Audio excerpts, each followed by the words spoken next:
kami pa rin po ni Katya. Mahal na mahal ko po si Katya. Pero, honestly lang po, nakakayaman aminin. Medyo nakakalalaki lang po. Pero, si Katya po ang bumubuhay sa akin. Alam niyo po kung wala si Katya, wala rin po ako. Walang-wala. Nakita ko nga po yung mga practice dati nung Day 18. Naku, ang dami-dami ho namin pinagdaanan. Nakita ko rin po na ilang beses silang nabastos dun sa mga show nila.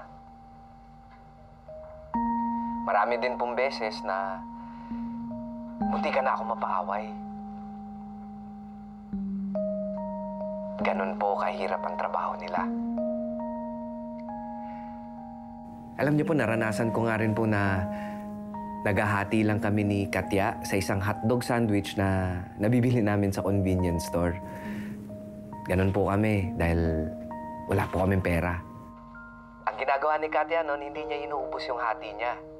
Ang gagawin ni Katya, ibibigay niya sa akin yung hotdog sandwich niya kasi ang alam niya, matakaw ho ako sa pagkain. Tapos po, yung mga iba kong mga dancer, nagsasalo-salo ho kami sa Pansit Canton. Kasi pare-pareho ho kaming walang pere. Ang meron lang po kami nun, pangarap. Day, paluto ka ng Pansit Canton, ha? Salo-salo tayo. Kung ikaw nga, Carlito, ang napapaloob o tinutukoy ng hula at may 24 oras ka na lamang, ano ang pinakamahalaga o isang bagay na pagsisisihan mo? Pangarap ko po kasi talaga na magkaroon ng napakagandang proposal. Yung tipong marami hong tao, meron pong fireworks, tapos, ay, alam niyo po, sa katunayan nga, meron na po ako nabiling singsing. Ito po, oh. Eto, nasa harapan ko naglabas si Carlito ng isang kahon na may lamang singsing, makintab, makinang. Wow! Kaya lang, walang buto. Nga po eh. Tatago ko na ho kasi nakakahiya po eh. Nai-imagine ko kasi talaga na hahawakan ko yung kamay ni Katya. Tapos luluhod ako. Tapos itatanong ko sa kanya na, Katya, alam ko na chologs ako. Hindi ako mayaman. Hindi rin ako matalino. Napupuno ng problema yung buong buhay ko.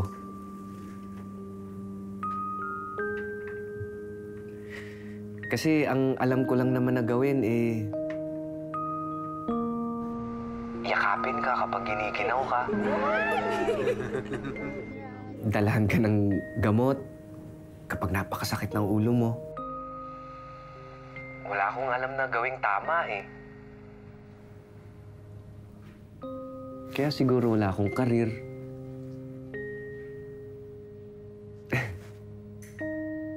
Hindi rin naman ako komedyante. Kasi ikaw lang yung napapatawa ko. Hindi rin naman ako napakagaling sa drama kasi...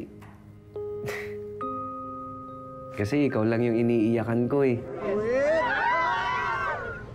Alam mo, Katya, wala akong ibang pangarap. Dahil ang pangarap ko ay ikaw. Tapos, Kuya, ganito, nai-imagine ko na luluhod ako sa harap ni Katya. Tapos tatanungin ko siya, Katya, sana tuparin mo yung pangarap ko. Na ang mabuhay, ang mamatay, sa piling mo.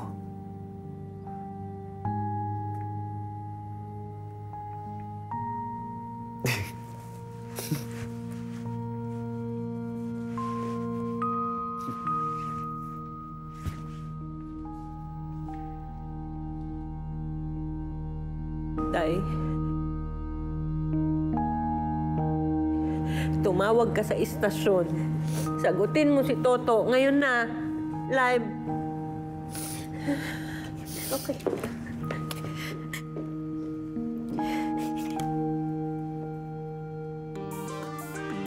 Carlito. Sino tumatawag sa'yo? Si Katya ho. Si Katya, mga kabayan! Mga kabayan, right now, Katya is on the line. Tinatawagan po sa telepono si Carlito.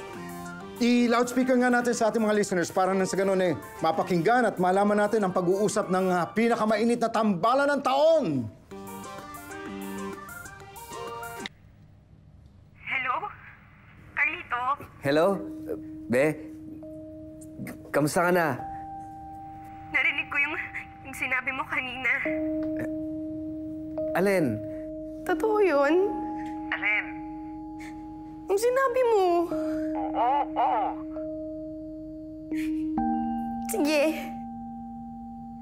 Anong sige? tuparin na natin yung pangarap mo. Pumunta ka dito. Pero gusto ko ulitin mo ulit yung sinabi mo, ha? Oo. Sige, Be. Pupunta ako dyan. Ngayon na. Antayin mo ako, ha? Narinig niyo yon, mga kaibigan! May proposal na magaganap sa pagitan ng ating dalawang lovebirds. Respetuhin po natin ang privacy nila. Kaya inuulit ko, huwag na po tayong pumunta sa rehearsal studio ng Day 18, 305, Tomas Morato! Congratulations to you! Carlito, yeah! Liwanag ang mga pangyayari nung panahong yon. Katya, Ano to, Paolo? Akala ko ba inimbitahan niyo ako dito para malaman natin kung may kinalaman tong dalawang to sa krimen? Miss Katya, yan nga po ang talagang layunin ng episode natin, ano? Gusto lang po natin malaman ano ang nangyari nung gabing yon.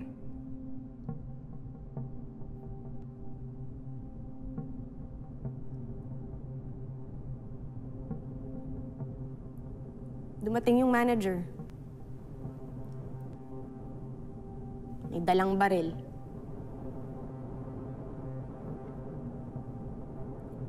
Tinutok niya sa akin yung baril. Sabi niya, malandi kang pokpok ka. Binaril niya ako.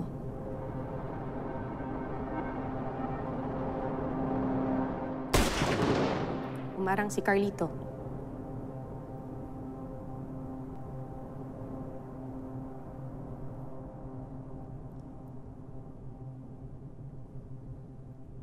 The facts are simple. Si Carlito ay binaril ng dating manager na si Robert Velasco.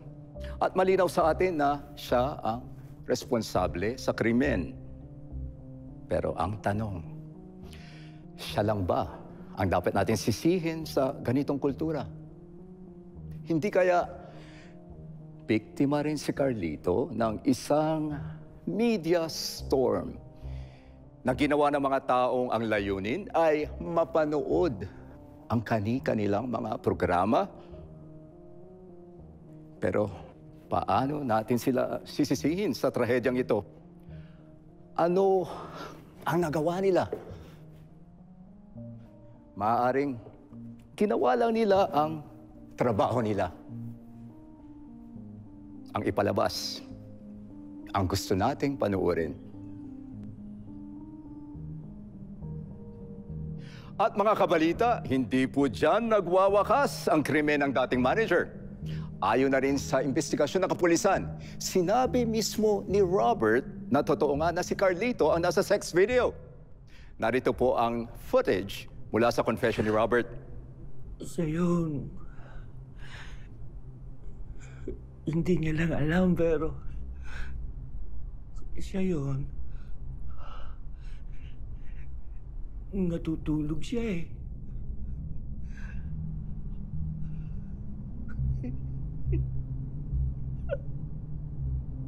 Matapos ang paghahanap ng ebidensya sa bahay ng suspect na si Robert, napaka-disturbing ang aming nahanap. Mga hubad na litrato ni Carlito nung bata pa siya. Nahanap rin ang nasabing video. Narito po ngayon sa ating monitor ang nasabing sex Madam to. scandal. Sumusobra na kayo!